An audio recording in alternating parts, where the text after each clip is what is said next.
right, here we go. OverDrive off and running. TSN 1050 on the TSN app, your home smart speaker, and up on TSN 4. Bryan Hayes, Frankie Corrado, Jamie Noodles, McLennan. What's up, boys? Anything going on? Happening? Well, we got a lot going on today, yes, Frankie. Lots of moving. A lot of good stuff. I told you there was going to be content, and I believe we're heading in the direction of all hell breaking loose at this NHL draft before free agency. I don't know if this would be defined at that, but there's lots to talk about. There is a lot going on, but I will say some of these deals are wildly underwhelming when you consider what had been reported about how many pieces were involved and the complexities. And I guess I'm getting into the Kevin Hayes deal. Bryan Hayes. I heard about this. People were texting me saying Hayes is losing his mind over no movement clauses. Is that true? Well, yes. I referenced that many times yesterday, that there's way too many of them in the league. And that's, listen, the players are more than entitled to get them and use them. Yeah. And that's why you negotiate them. But the fact that they get handed out like candy leads to a lot of the issues that you're seeing today. But Kevin Hayes traded for a 6th-round pick, and Philly eats 50%. But wasn't it supposed to be a blockbuster? That's what I'm saying. It was Sanheim and Hayes for like Torrey Krug, and maybe Braden Shen was involved. Right. And it turns into Kevin, don't call me Bryan Hayes, for a 6th-round pick. And there were other deals that went down, half too. his salary, too, wasn't And it? they had 3.5. They the chewed salary, on 3.5. right? Yeah. And Ryan Johansson, was basically the same thing. Effectively, these teams are realizing we have veterans that we paid a lot of money to. We're trying to completely turn things over, and we're just going to unload. I don't have a problem with that philosophy because Philly knows they're going to be awful for a while here. Yeah. And that's what they're basically heading in that direction. willing to accept. Yeah. We got to unload money. We got to load up on picks and prospects and hopefully turn a corner in 2 or 3 years. But that said, the Pierre-Luc Dubois deal appears to be happening. He's on his way to L.A. He's going to get himself 8 years at $8.5 million, which is really amazing for him, the player. But by all accounts, Winnipeg is effectively hooking this guy up after he absolutely jammed them up. Yeah. Absolute jam job. The way he played at times, the way he said, basically from the day he got there, I'm not sticking around. Right. All right, we'll hook you up with a sign and trade 8 years at 8.5. And as a result, they're probably going to get more in return, and we're waiting to see what that's going to look like. Yeah. But they do have they have to, because they need to start conducting business that leaves themselves with some players for the future, and I guess LA gives them a better chance at that. But you look at that deal, 8.5. Now you start thinking, okay, what does that mean for other players that have contracts coming up? Maybe a winger in Toronto. I looked at that 8.5, and at the time I was like, it's a little rich. It's a little rich for Pierre-Luc Dubois. But then I'm thinking, okay, 8.5 is he going to be your second line center? That's not out of the norm. That's the going rate. Right? I think he's going to be their number one center because they're a year away from Kopitar. Right. And then they got Danault. And Dubois is a better player than Danault. He is. He's never been a point per game, but he plays a different kind of game. I look at it, it's like the Bo Horvat deal, right? Yeah. Same kind of points per game. They've been, 0.70, something like that. And then Horvat had a big year in Vancouver, goes to the island, completely cools off. Pierre-Luc Dubois really cooled off in the second half of the year. So I guess that's your comparable. There you go. That's your market value. He's 25 and had 77 points in 73 games last year.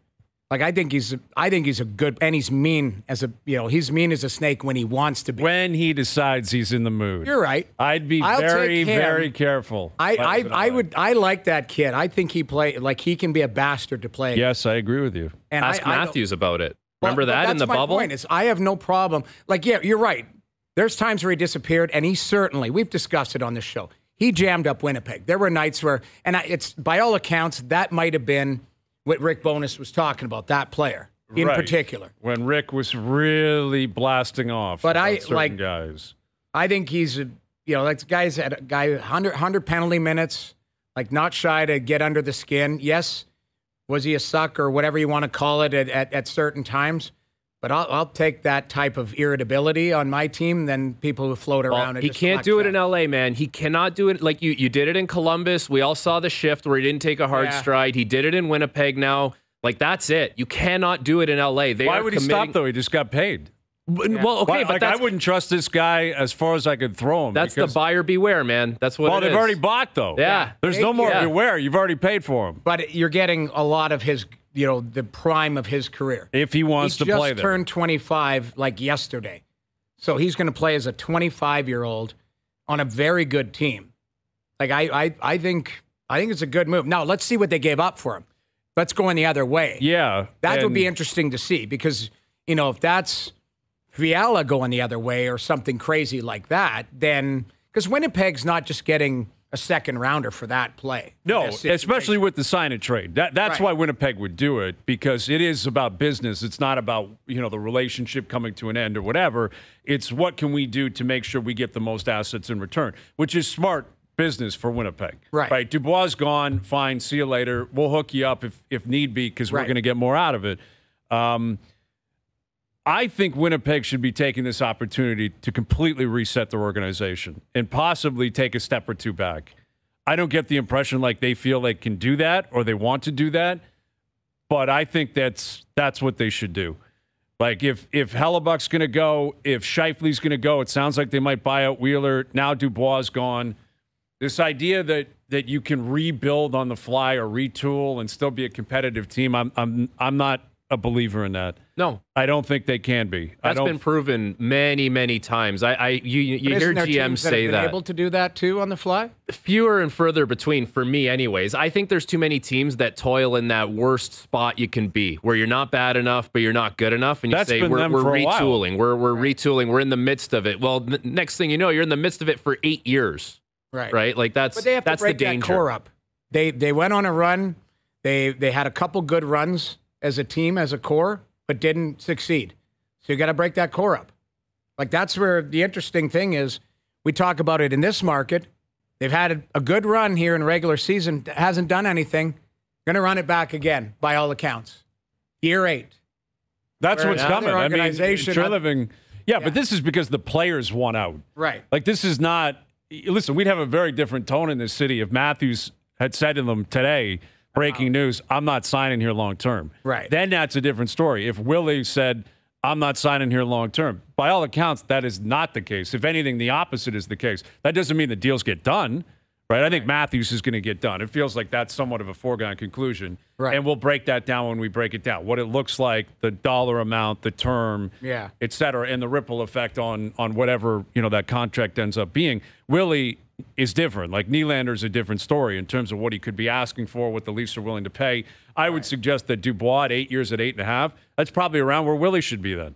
Maybe Willie can make an argument. Something with a 9. Is that because maybe he's a center? Because Dubois is a center? I think the fact that he's a center, I think, they're in the same age and they're in the same bubble of player. You can pick which guy you might want more than the other. Right. Willie has scored 40. Willie, you can argue. He's more dynamic offensively. He's more dynamic I think Willie looks at that and he starts salivating. He calls his agent. He said, would you get a load of this?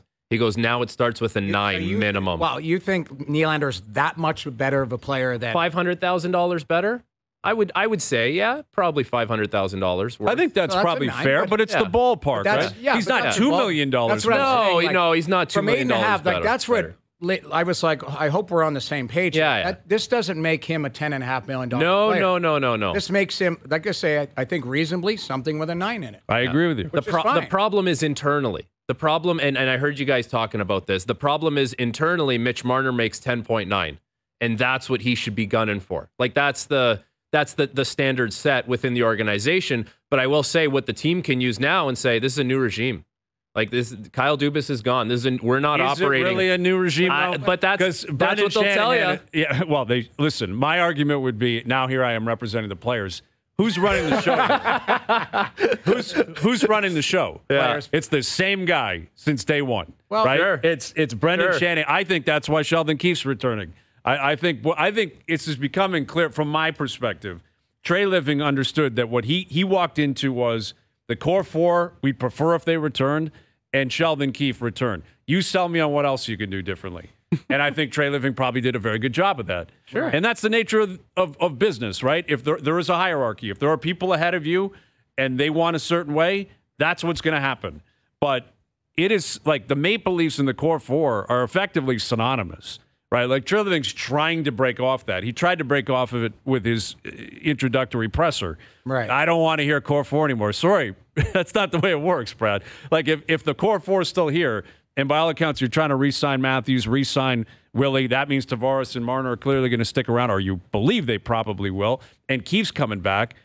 Then it's the same team. It's the same approach. It's the same philosophy. And what Treliving's got to do is prove that he's different than Dubas when it comes to everything else. Right. And good luck. It's the same because you got 10 UFAs, so you got to fill out your depth now. You need a goaltender. You got a goalie in Samsonov who might get too much money, so you got to solve that problem. It's literally the exact same issues every single year now, and this year is no different. And now, what's he going to do different? What's he going to do differently? We'll see. You're right. I mean, it's early. That's what I'm going to say. It's early. Yes, absolutely. Things can change. We're feeding off each other right now. You and I. Things can change. We are escalating. But what it is can too. Change. Let's judge the team when the team hits the ice in September. Hear what you're saying. Because we are going to have these conversations and chase our tail as to, okay, what does this look like? This is why I would say Nylander deserves something with a 9 in it, because I think Marner's a better player than him, and Marner's got something with a 10 in it. So a high 10. You're right. I was in my 30s 3 weeks ago. I was not 31. Right? Fair enough. I was not 31. I was 39. It's an item that costs $20.99 instead of $20. Exactly. Yeah, no, I get it. He's basically 11 if you're rounding up. Okay, fair enough. But what I'm saying is that if you are looking at a semblance, like Marner, we could say rounding up, is he a 100-point player? Yes. Okay. And Nylander's an 85-point. I agree. Marner's a better player. Right. So how much better is the question, all of that type of stuff.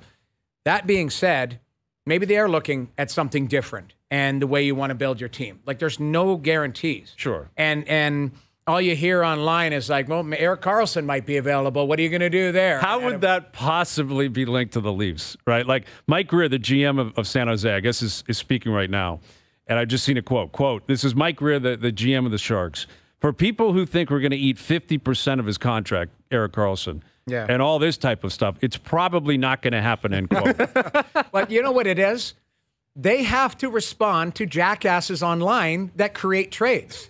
So why do they have to do that? Because what'll happen? People are going to ask him about the reporters that are sitting in Nashville going, well, is there any truth to this online report? And they're saying, no, it's a guy with 7 followers that created a trade, and now you've got to answer to this question. But isn't that the National Hockey League and the way they do business in a nutshell? That last night the guy wins a Norris. And today, his GM's like, we're not eating 50% of his contract to get rid of this guy. Yeah. And honestly, he's a much better player than Ryan Johansson, much better player than Kevin Hayes. Right. But can they really expect anything in return?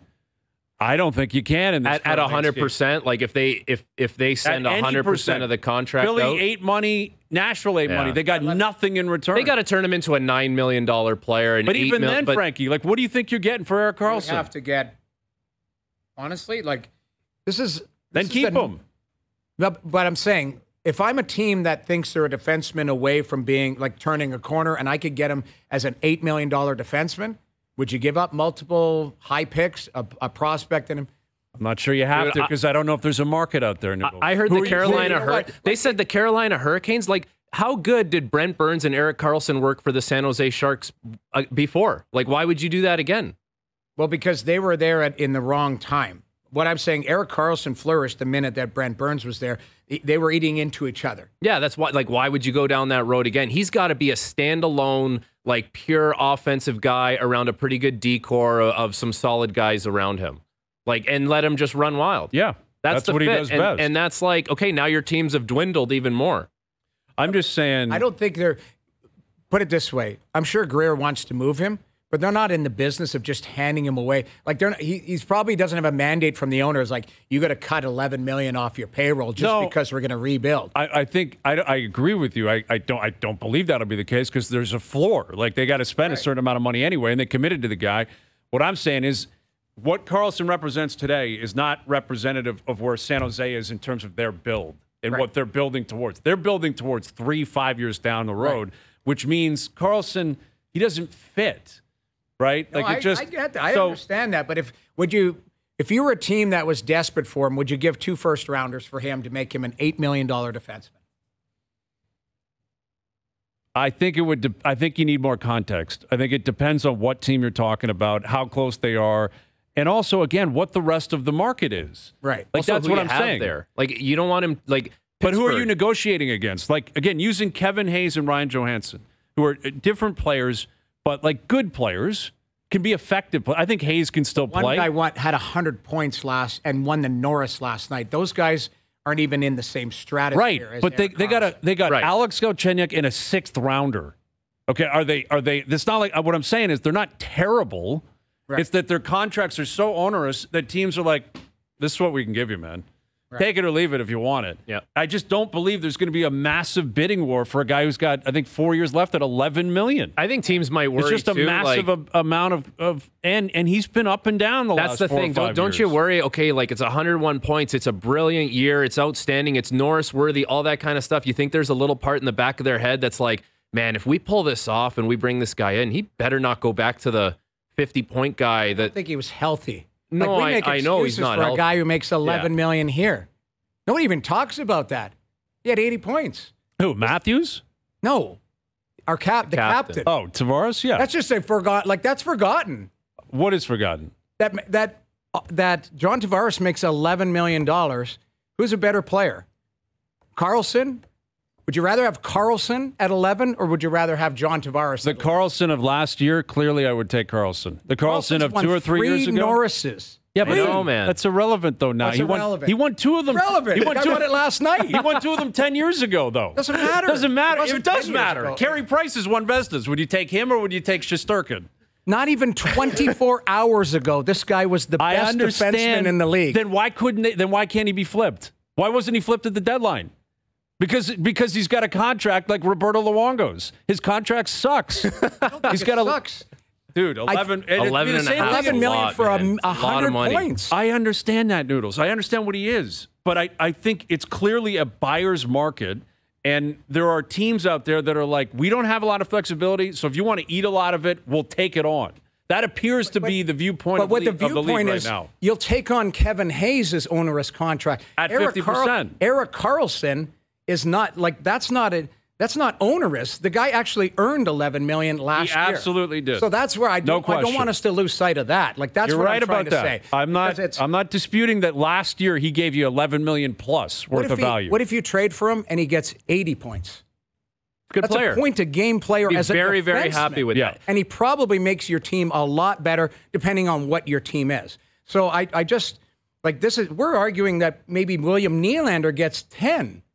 And Erik Karlsson won the Norris and got 100 points as a defenseman. He had 74 even strength points last year. If you just count that, that's a tremendous year and He a is big a bounce back. phenomenal player. It was an unbelievable year. But I will say, like, I am with you, Hayes, where it's like a little weary to bring in $11.5 million on a guy. I know he's healthy now, but yes, there's always 30 that plus chance. legs. You're 33 just years old. you're always thinking about it. You're like, man, you got to have some stones to pull off a move like that. You're gonna mortgage some of your futures, all that kind of stuff. Yeah, if it works, it's great. You're gonna look like a genius. You're gonna be like at the guy that brought in Erik Karlsson. He still had 80, 90 points. Okay, but my point is you're not bringing him in as an $11 million player. You're bringing him in as an 8. What would you pay for an 8? Your number 1 right now makes 8. In Morgan Toronto. Riley. you're Morgan saying. Riley. Yeah. Yeah. Who's a better player? Erik Karlsson at 8. That's all I'm saying. That's what I'm trying to say is, would I pay a king's ransom for a number 1 defenseman that most teams would covet for $8 million a year? At 33, yes. And yes, there's been injuries and, I get it. But like, I'm not looking at 11.5. I'm looking at 8. Right. Yeah. Well, you got to That's hope what- Greer like retain Dmitry that much. Orlov might get something crazy as a free agent. I think his is in going to 3 start days. with a 7. Okay, so I think he's going to start with a 7. That's what I'm saying. Orlov at 7 or Karlsson at 8. Orlov at 7 is a little overpaid for me. rich for It's me. rich, yes. But like this is what I'm talking about. Like I think this is a great debate because I don't disagree with what you're saying, but I'm also saying like this isn't. Kevin Hayes has never been known as a top 50 player. Neither is Ryan Johansson. Erik Karlsson's been known There was times on this show we were like, this guy's the Yes. third best player on the planet. Exactly. That was in like 2016. There were times when Bob won Vesnas. Would you take him at 10 I was and a fine. I half? was fine with him at $10 million. He was. He was for a month and a half. Would you go back to the well now for the rest of the deal? I don't That's know. the thing. Everything resets. That's Right. all I'm saying. Is yes, it was phenomenal this year. Right. Now it resets, and you've got it for another 4 years on top. And Right. I think people have to look at context. You're right. Like, we're digging into the numbers, we're digging into everything. And yes, there won in Norris, but he also won in Norris last night. Yes. He didn't win one. Absolutely. And we're And not, it was he had an a phenomenal exceptional season. Exactly. So- And he's a no one great can player. take that away from him. He's a It was great an player. unbelievable year. It was Put it this 101 way, points. It there's- was brilliant. I think there should be teams that should be putting their hand up and saying, if I can get Erik Karlsson at something with an 8 in it, I'm all in on that. Because as we saw in the playoffs, especially those two teams that were in the finals, D was at a premium. Top defensemen were at a premium. Shea Theodore, Alex Pietrangelo. I would argue that Karlsson, different players. They're different. That's the but thing. Yes. It's more the rounded, those identity two. too, because if you're bringing in Karlsson and you have your like 1A guy, like I'll use this example. The Pittsburgh Penguins have Chris Letang. So do you need to bring in Eric? Do you need to pay a king's ransom to bring in Erik Karlsson when you already have Chris Letang? That's where I'm coming from. Where that your teams dwindle now when you look at who has that player in a lesser version offensively, but that's your guy already. Well, bring in- sorry, there's only so many teams that are going to acquire this guy. That's what I'm saying is that you can cut off probably 20 teams that are like, it just doesn't make sense for us to do it, right? Like Montreal's not acquiring Erik Karlsson. Arizona's not going to do it. Like there's like Anaheim's not doing it. You can cut off 20 teams. So then all of a sudden you get to the next 11. Probably a handful of those either have number ones or like are so up against the cap, they're like, we just can't make this work. Right. That's all I'm saying is it gets to a point where there's a very small market size for them where how much do you really feel you have to pay to acquire them? Where I would suggest San Jose is in a position where they really need to flip them now. Like you gotta make sure you pay off on the fact that he won the Norris last year. Right. Because if he shows up next year, gets hurt or it dips, then they're really screwed. Right. So I don't know. Listen, I love him as a player. I'm not down on Karlsson. I think there's I'm two just teams saying. in Canada that should be all in on him. Do you think the Leafs should be all in? I think on the him? Leafs and I think the Oilers should look at him. Now, If the Leafs were all in on him, even at 8, and that means probably Morgan Riley's got to go the other way, or T.J. Brody, but then or you Jake got to McCabe. Then you got to throw in something for the Or future Jake for Muzzin's San Jose. LTIR situation, that's 5.5 there. If I'm San Jose, I'm like, okay, you want to send me TJ Brody? I like Matthew Nyes. I want him. What I'm saying That's is, the thing. You're not paying that. no, you're not. But what I'm saying is, if you are getting them to chew on salary, like I'm not trying to create a trade. What I'm trying to say is, Toronto is linked to him. what I'm saying is, what would it look like, or how would you make that work? You've got Jake Muzzin's LTIR situation. So that would get them to the floor on situation. Like that would have to go out. Yeah. So that's 5.5 right there. Right. So now you got to find 2.5, $3 million. That's Alex Kerfoot's contract, Yes. right? Yeah. It's doable if you want to do it. And can again, be doable. And that's Now, just looking at, and then what do you have to give for that contract Right. is the question. It also may affect, if you can bring back Nylander at a certain price. Right. Right. Because you're talking about a 4-year commitment. Yep. And listen, if you're going to get the guy who won the Norris at $8 million, obviously that is something every team should look at and say, "I'll take it." That's all I was saying. Of course, That's you all should. I was saying. And I'm not arguing with that. I don't know what you're going to get the rest of the way. It is a big commitment, and I don't think the team acquiring has to pay as much as people think based on what else is going in the league, around the league. That's why I'm using the other examples. I'm not putting them in the same category. Right. I'm saying they were literally just dumps. Well, and Taylor Hall was a salary. And Taylor Hall was just, you got to go. I understand Like, those that. are good players. They're not great players necessarily, but they're legit players who it's like, we'll eat money and just get out the door. Dude, the Chicago Blackhawks just signed Nick Foligno to $4 million.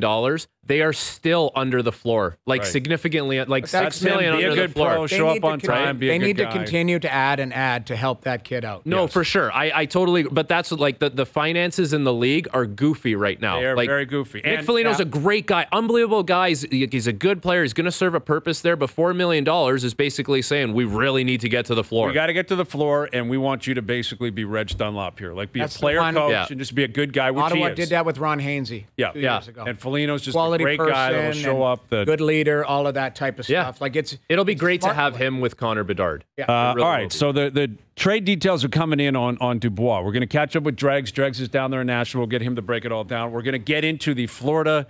What the hell is this league called again? The Florida Complex League? Yes, the Florida Complex Is that true? League. That stat line? If you can believe it. Oh my God! The I thought it Manoah was- stat line is the most ridiculous stat line I've ever seen in my life. If you've missed it, you cannot wait to hear this. All right, full breakdown on what the hell is going on with Alec Manoah, and you're not going to believe it. In fact, you will. John Schneider, he's answered on this. He's been asked about it. He's not overly concerned. So we'll get into that a little bit later this afternoon. Jays Giants tonight down at the Dome. Overdrive continues. TSN 1050 and on TSN 4. Some wild stuff trending online right now. Trending on Twitter. Alec Manoah naturally. Jordan Love for some reason. My boy Jordan Love. What's he up to?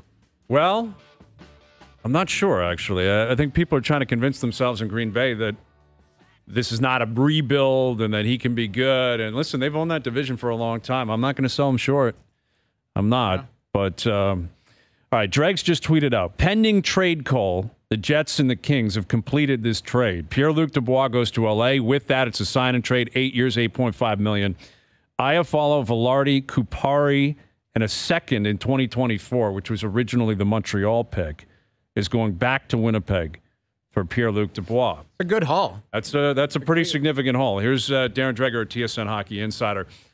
You've been working on this obviously for weeks, Dregs. What do you make of it from Winnipeg's side of things?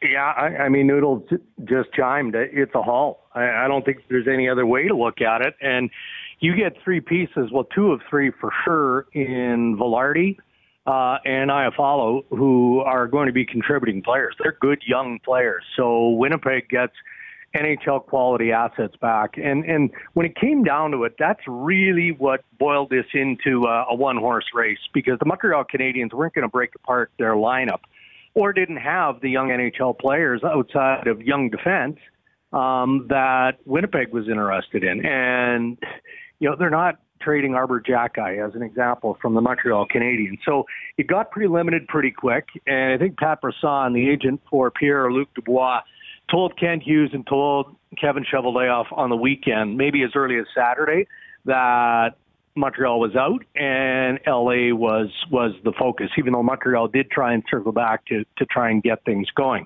Then you have to look at what it became. It became a sign and trade. That's how Pierre-Luc Dubois gets maximum 8-year extension.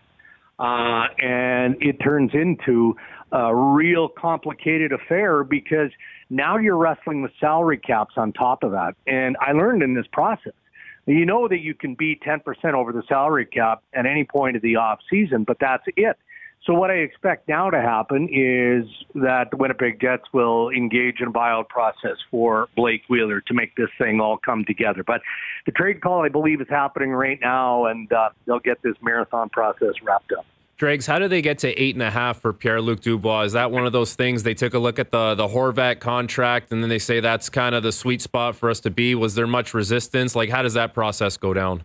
Yeah, I mean, we got to hear from the constituents, Frankie, to be fair. And what I'd like to see is the year by year. I was told earlier today that there's an $11 million year in there for Pierre-Luc Dubois. But you guys know how these big agents, all agents in that kind of sense, structure these deals, right? I'm sure it'll be salary bonus laden. Will it be front loaded? All of that, I'm not sure. Originally, I thought it would be closer to 9. So maybe that was part of the give and take too, because it's not just as simple as Winnipeg saying, all right, we're going to negotiate the contract terms because it is a sign and trade. Obviously, Blake and the LA Kings had to be actively involved, so that they were going to be okay with the numbers in association with Pat Brisson. So in the bigger picture, the AAV, I think, is more team-friendly.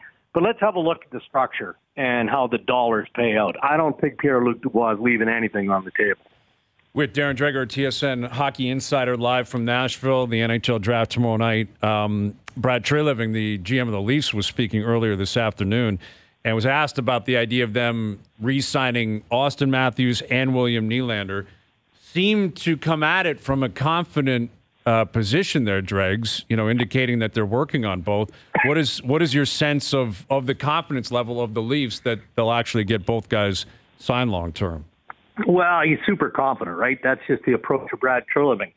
I'm confident that Auston Matthews is going to get done. Auston Matthews definitely wants to stay with the Toronto Maple Leafs, and he's made that very, very clear. It's going to be curious, what is the term? I think it'll be 5 years. No one deeply involved has confirmed that. I've just kind of gathered that from some of the scuttlebutt, but maybe it's a year less, maybe it's a year more. And then you do wonder about the money. Is it 13 flat? Is it slightly above that? Could it climb up to 14? I mean, Auston Matthews is going to be sensitive, I think, to a point of some of the dollars that he reinvests into the organization. The trickier one, guys, is got to be Willie Nylander, right? And that's because Nylander put up real good numbers. He did. And so if he looks around and sees, okay, well, we know John Tavares historically took less to come to Toronto. He was offered more to stay with the New York Islanders, but he's still $11 million flat. Then you look at the Mitch Marner contract, and there's some fans who have made it abundantly clear they don't like that deal, and on and on and on it goes. So if you're Louis Gross, who represents Nylander, and you're William Nylander, and you're looking at the principal pieces here, and the belief that they didn't leave a lot on that table, are you willing to take less than 9.5, 10, maybe 10.5 million? And the answer to that is probably no. But if the answer to that is no, then I think the game changes in a hurry for Brad Treliving and the Toronto Maple Leafs. And as Pierre LeBrun acknowledged, I think last night, every TV hit we do is kind of molding into one in my head. So I think it was last night. Yeah. But, he indicated that, Treliving, of course, is having even basic conversations with other teams about William Nylander. So it's too soon to say. What we know is that Treliving and the Toronto Maple Leafs want to keep Matthews and Nylander. Matthews, 100%. He's not going anywhere. Nylander, I guess we can't be sure until Louis Gross, the agent, puts the hard numbers on the table. Let's see if the Toronto Maple Leafs choke on those numbers or if it's something they can work with. Do you think a sign-and trade could be included in some sort of trade featuring Nylander if it gets to that? Don't know. It has to be considered, doesn't it? Yeah. Look at the haul Winnipeg got because of it, right? 100%. And, again, the process was exhausting for everybody involved in this Pierre-Luc Dubois trade. I'm repeating myself, but that's what you have to do to maximize the level of return. Now, just to revisit the Winnipeg deal for a second, do I think that if they're able to trade Mark Scheifele, they're getting nearly as much back? I don't. I don't. And I would say the same thing of Connor Hellebuyck, and maybe because both those guys are going to want more money. The system isn't flooding with cash. It's not. We know it's a flat cap next year. And then Bettman has acknowledged publicly the year after it's probably going up another $4 million. So the managers do have to be responsible with these extensions. So maybe you get that extra year and you bring that AAV down like they did between Winnipeg and LA. I've said this, and I've been adamant. I feel like all hell's going to break loose. Do you feel like this was the first domino? I know there's a couple other trades that have happened, but do you feel like things are really heating up for a very busy weekend leading into free agency dregs as far as some of the trades and sign-in trades and some of the stuff you're hearing? I do, but I'm also reminded, probably dozens of times over the course of the day, again, how piled up the system is, right? And, so what Chicago did with the Boston Bruins yesterday was interesting because for so long it was Arizona where that was the dump capital of the National Hockey League, right? If you had to unload a contract, just call Arizona, they'll take it. And now Chicago is doing that. So does Chicago have something else up their sleeve? And you're not just talking about dumping an injured player or a contract of a player who no longer plays in the NHL. I think, like, if I'm Vancouver as an example, we know they bought out Oliver Ekman-Larsson. Excuse me. I think they'd like to still unload a winger, maybe two. Could Patrick Allvin and the Vancouver Canucks be coerced by Chicago or another team to flip that 11 pick as an example, and then in exchange they take back, a forward that the Vancouver Canucks could live without, create a little bit more cap flexibility, and then maybe that gives Alvin and company more currency, not only going into trade discussions here this week, but into free agency next week as well. So I think that there's definitely a lot going on. There's a ton of dialogue. I mean, for me, the next bigger name up has got to be Alex DeBrincat with the Ottawa Senators. And that one feels stalled. Like, yeah, there's speculation out there. I read or heard something about the Dallas Stars. How is Dallas going to do that? They can't do that. They can't. They don't have the cap space to do it, so they'd have to get super creative. And unless my sources in Dallas are wrong, they don't value the player at the level that the player representation values him in terms of an extension. So that seems like a dead end. But we can appreciate why Dallas would be rumored, because Dallas and Vegas and Nashville and the Florida teams are always rumored in these types of deals because they're tax-friendly states, tax-friendly cities.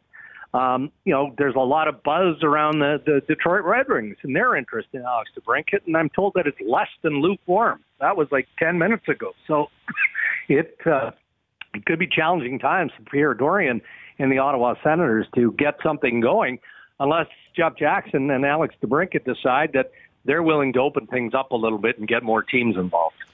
So what about Erik Karlsson, Dregs? That's the big question here. Where does the reigning Norris Trophy winner end up, and how does a 4-year, $11.5 million per year contract for a 33-year-old defenseman, how does that apply to everything you just said about the logjam around the league?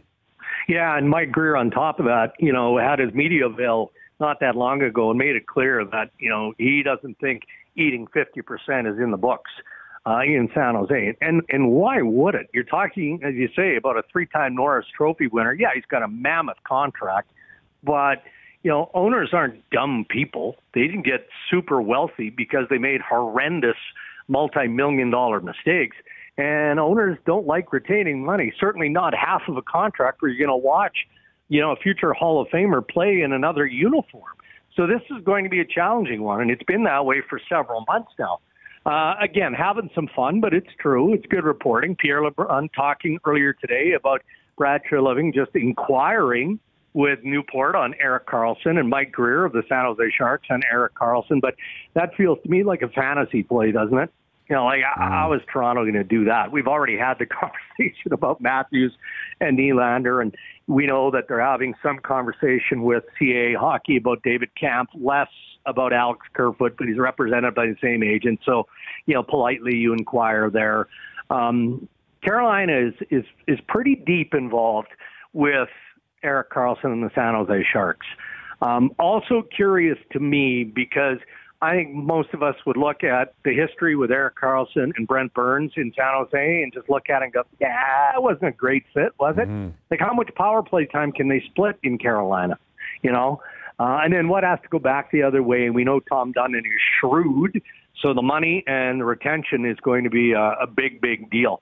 Beyond that, the only other thing that sort of, kind of, a little bit makes some sense is I know how interested Kyle Dubas was in trying to acquire Erik Karlsson when with the Leafs prior to the trade deadline. But again, they just couldn't make it work. It was just way too much to manage in season and all of that. Is there a possibility that he could do something like that in Pittsburgh? I don't know. I mean, it seems like whoever lands Erik Karlsson is going to have to get super creative to make it work. Well, we know all about the contract and the roadblocks that come with that, Dregs, but when you're talking to people there, is the consensus this guy is back, he's 100-point, 85-point Erik Karlsson, and that's what he's going to be? Or is there still a little worry from teams I don't know what next year or the year after is going to look like if I bring this guy in? Always worry, Frankie, when you've got term left on the contract. There's always worry, but the proof is there. But you've got to have a coach and a system and a collection of players that are going to be able to augment the type of game that Erik Karlsson plays. Right? He's a dwinger, half defenseman, half winger. So you'd better be solid defensively. But I don't think that there would be too many teams that couldn't envision him in their lineup. Like, I go back again pre-trade deadline, and the Oilers had all kinds of time for the concept of Erik Karlsson and what he might be in that lineup. That was the coaching staff more than management. Management looked at the player they ended up with in Matthias Ekholm and believed that he was a safer and a better fit from a hockey standpoint. So I think that there would be some concern in the tapering aspect, the end of the contract, but based on the points that he put up, he is at the right price. And again, you're talking about the Sharks retaining money here at the right price. I don't think that there would be too many teams who have explored the possibility that wouldn't do it, given what we saw this year. All right, Dregs. Good luck down there, man. It's looks like a wild scene, and we appreciate you finding time for us. We'll do it again later in the week. I'm on shirt 3 already today, fellas. Yes. And I'm not a heavy sweater, but it's like 100 degrees Fahrenheit. Well, lots of here. people spill their drinks at Tootsie, so you got to be careful. Never been there. I don't know what you're talking about. Leave your shoes there. There's probably so much puke on the bottom of those shoes right now. God. You guys have been there. I know that. Yeah, it's a good fit spot. in there. That's why it's Say hi, jammed in everyone. there like sardines. So Thank you, Dregs. Okay, guys, take care. Darren Dreger at TSN. Hockey Insider. A lot going on down there in Nashville. And not the only league that's cooking right now. Our boy Josh Lewenberg with a couple of tweets here on what the Raptors could be looking to do. We'll tell you about what Josh is reporting. We'll get into the Florida Complex League, the line that everyone is buzzing about. Yeah. Alec Manoah has hit the bump, and it is really, really not good. No. Really, really not the best. Not the best. Not Louis even Domingue. close to the best.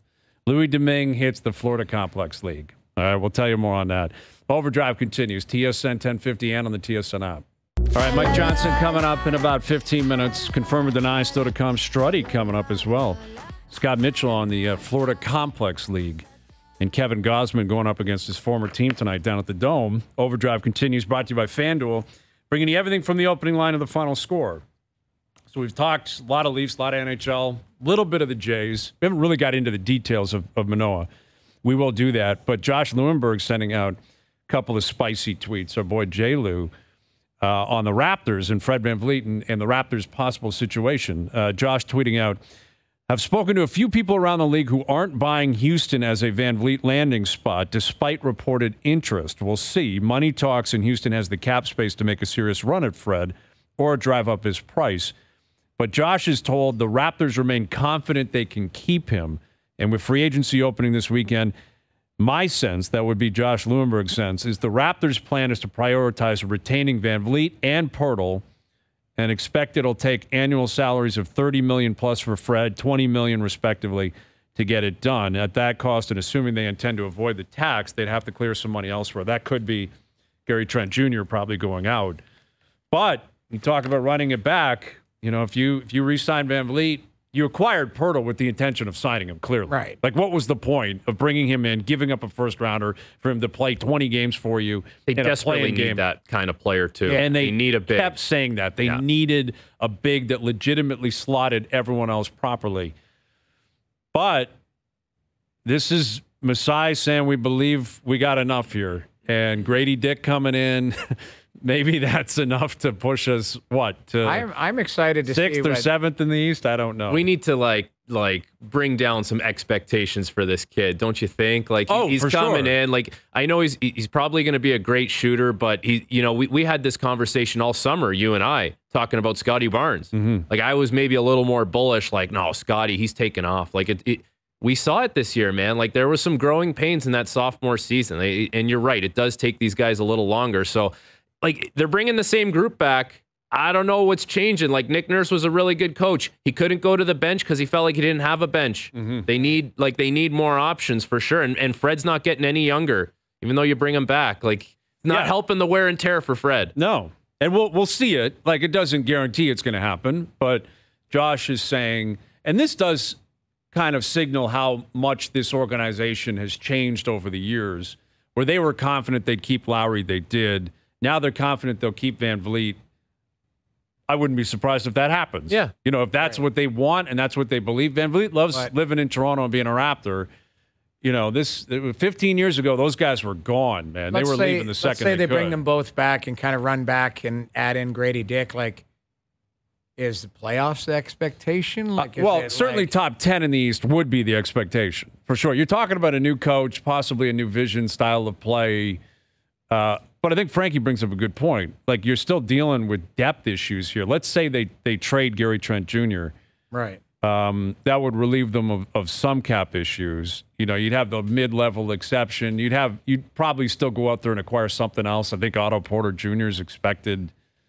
He was on a 2-year deal. Otto, yeah. So player option, and Otto picked that player option. He's taking that option. Yeah. Otto after that year is picking up the option. Yeah. It's interesting though with Fred. I don't know how they fill out the rest of the roster. Yeah, a but player who picks up an option, it means they don't have in this NBA. Yeah, they like Trent did the same thing, man. It's I'll take that $18 million. Like that guy in hockey, he didn't have a great season. He goes, "No, I love playing here. I would love to be back. This is home." You know, like you get the campaign mutual, going. It's not mutual at all. Yeah. But it's interesting with Fred, right? Like, because he's always been one of those guys, bet on yourself and try and pursue things. It's like, well, maybe there's not as much interest out there, and you got to come back to the Raptors. 30% is or $30 million plus. That's a lot of money, right? And it's a big percentage of the cap. Siakam's still making a lot of money.